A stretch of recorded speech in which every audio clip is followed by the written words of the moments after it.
নমস্কার বন্ধুরা, আমি আজকে তোমাদের সাথে চিকেনের একটা রেসিপি শেয়ার করব। তো কিভাবে আজকে আমি চিকেন রান্নাটা করেছি সেটাই তোমাদের সাথে দেখাবো। আজকে আমি করেছিলাম চিকেন ভুনা। তো চলো তোমাদের সাথে শেয়ার করি কিভাবে আমি রান্নাটা স্টার্ট করেছি।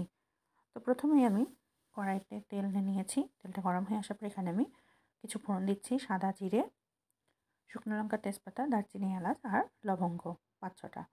একটু নাড়াচাড়া করে এর ভেতরে আমি দিয়ে দিলাম 1 কাপের মতো পেঁয়াজ কুচি, মানে মেজারমেন্ট কাপের 1 কাপের মতো পেঁয়াজ কুচি দিয়ে দিয়েছি। দিয়ে আমি পেঁয়াজগুলোকে তেলের ভেতরে বেশ ভালোভাবে একটু নাড়াচাড়া করে নিচ্ছি। একটু হালকা নরম নরম যখন হবে তখন আমি এর ভেতরে দিয়ে দেবো টমেটো কুচি।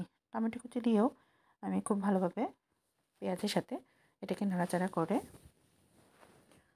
নেব, মানে টমেটোগুলোও যাতে নরম হয়ে যায় সেইভাবে করে আমি নাড়তে থাকবো এবং খুন্তির সাহায্যে একটু চেপে চেপে দেবো যাতে বেশ ভালোভাবে তাড়াতাড়ি নরম হয়ে যায়। দেখো টমেটো কিন্তু অনেকটাই নরম হয়ে গেছে। এখন এই পর্যায়ে আমি দিয়ে দিয়েছি লঙ্কা কুচোনো। অনেকে ক্রাশ করেও দিতে পারো বা থেতো করেও দিতে পারো, আমি এভাবেই দিয়েছি। দিয়ে আবারও একটু আমি মশলাগুলো মানে সব কিছু একবারে বেশ ভালোভাবে একটু তেলের ভিতরে নাড়াচাড়া করে নিলাম। এখন এর ভিতরে আমি দিয়ে দিলাম আদা রসুনের পেস্ট।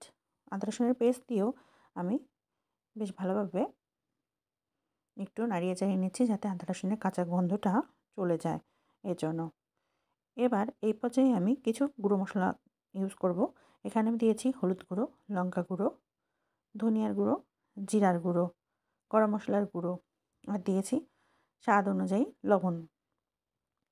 এখন মশলাগুলোকে আমি সব কিছুর সাথে মিশিয়ে নেব। যেহেতু গুঁড়ো মশলা পুড়ে যাবে এজন্য সামান্য একটু জল দিয়েছি যাতে মশলা কষাতে আমার সুবিধা হয়। এবার জলের সাথে মশলাটাকে বেশ ভালোভাবে আমি মিশিয়ে নেব। মিশিয়ে আমি মশলাটাকে বেশ ভালোভাবে আমি একটু সময় ধরে কষিয়ে নেব। যখন মশলা থেকে এরকম তেল ছেড়ে দেবে তখন এই পর্যায়ে আগে থেকে চিনি দিয়ে আমি অল্প একটু চিনি দিয়ে টক দইটা ফেটিয়ে রেখেছিলাম সেটাই দিয়ে দিলাম। দিয়ে আবারও খুব ভালোভাবে যে মশলাটার সাথে ভিতরে টক দই দিয়েছিলাম তার সাথে আমি মিক্স করে নিলাম এবং খুব ভালোভাবে কষিয়ে নিলাম। দেখো তেলটা ছেড়ে দিয়েছে। এখন এই পর্যায়ে আমি চিকেনগুলো দিয়ে দিলাম। চিকেনগুলো দিয়ে খুব ভালোভাবে আমি চিকেনের সাথে মশলাটাকে কষিয়ে নিচ্ছি। একটু সময় নিয়ে বেশ ভালোভাবে চিকেনগুলোকে আমি মশলার সাথে কষিয়ে নিচ্ছি। তো মশলার সাথে চিকেন কষানোর জন্য আমি আরেকটু সময় ধরে ভালোভাবে কষানোর জন্য আমি 3-4 মিনিটের জন্য একদম লো হিটে একটু ঢাকা দিয়ে দিয়েছিলাম যাতে বেশ ভালোভাবে চিকেনগুলো সিদ্ধ হয়ে যায় এর জন্য।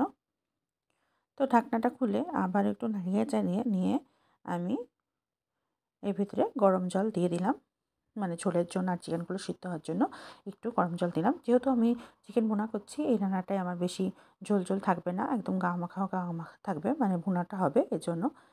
এবার গরম জলটা দিয়ে একটু নাড়িয়ে চাড়িয়ে আমি আবার মিনিট 5-এর জন্য ঢাকনাটা দিয়ে দিলাম। মিনিট 5 পরে ঢাকনাটা খুলে দেখো একদম গ্রেভিটা কিন্তু আমার প্রায় হয়ে এসছে। এখন আমি একটু নাড়িয়ে চাড়িয়ে নিচ্ছি। এখন নামানোর আগ দিয়ে আমি একটু ধনিয়া পাতা কুচোনো আর ভাজা জিরার গুঁড়ো দিয়ে দিলাম। দিয়ে আবারও একটু বেশ ভালোভাবে সবগুলো চিকেনের সাথে মিশিয়ে নিলাম যাতে সব কিছু ভালোভাবে মিশে যায়। এভাবের জন্য নাড়াচাড়া করে নিলাম সব কিছু মিশিয়ে নেওয়ার জন্য। সব কিছু আমার মিশিয়ে নেওয়া হয়ে গেছে। এখন আমি নামিয়ে পরিবেশন করব। তো তোমরা অনেকভাবেই চিকেন তো রান্না করে নিয়েছো বা খেয়েছো, এভাবে একবার ট্রাই করে দেখো বাড়িতে। ভাত, রুটি, পোলাও যেকোনো কিছুর সাথে কিন্তু এই রেসিপিটা খেতে কিন্তু ভালো লাগে। তো তোমরা ট্রাই করে দেখো।